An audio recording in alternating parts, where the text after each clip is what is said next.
موضوعنا waxaan ugu magac darnay kaalinta haweenka ee siyaasadda gobolka Banaadir iyo waliba guud ahaan howlaha maalinlaha ee ay qabato gudoomiyaha oo jecelnahay inaan ka wareysano intaas oo idil intaan u gudbin Zainab ay su'aasha in badan oo isweydiin karna waxa kamid ah maxaa kugu dhiirigeliyay in aad noqotid gudoomiyaha degmada Warta Nabadda بسم الله الرحمن الرحيم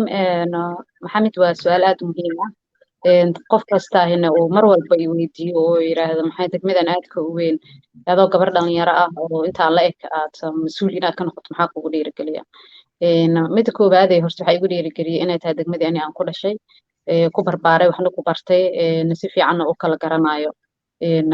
maadaama aan systemka siyaasadda iyo arrimaha bulshada programyadooda inta ka qayb ahay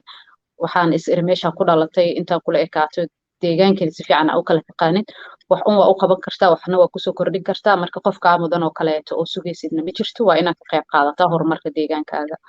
intaas baa igu dhalisay intii qof kale oo meel kale ka yimid oo si fiican deegaanka aan u kala garanaynin uu shaqadan u qaban lahaa marka anaa shaqo kale joogay waxaan doorbiday inaan tan imaado oo aan ka shaqeeyo oo aan dadkii isla kornay waalid walaal asxaab intaba deegaanka ku badan aan u shaqeeyo wax baahidoodii saxda ah aan gaarsiiyo waajibaadkii dawladda ay ka rabtana si degan oo nadiif ah aan ku soo gaarsiiyo ayagana waayahay dhiirigelintu markay timaado badanaaba waa sidaa sheegto qayb ka mid ah ama inta ugu muhiimsanba waa go'aan qofka ka yimaada go'aankaasoo laga yaabay waalid iyo walaal iyo ehel iyo asxaab ay kugu taageeraan mararka qaarkood ay kaasoo horjeestaan qofku wuxuu la kulmaa caqabadahaasoo noqon kara kuwa kaga yimaada qoyskii kuwa kaga yimaada shaqooyinka kuwa kaga yimaada bulshada maxaa marka ka mid ah caqabadaha aad la kulantay markaad go'aansatay inaad hawshaan u qabatid degmada والله horta caqabado badan aan la kulmay markaa tahay gabar dhalinyaro ah oo rabta inay dalka ka shaqeyso xaaladaha amniga lagu jira og tahay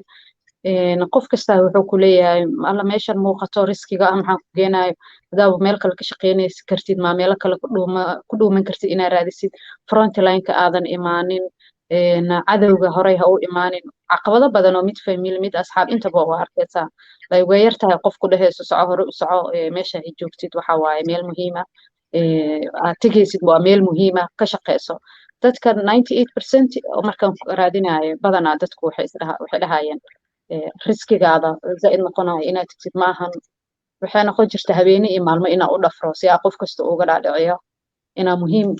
ii tahay inaan ka qayb qaato dib u dhiska deegaankayga dalka intaba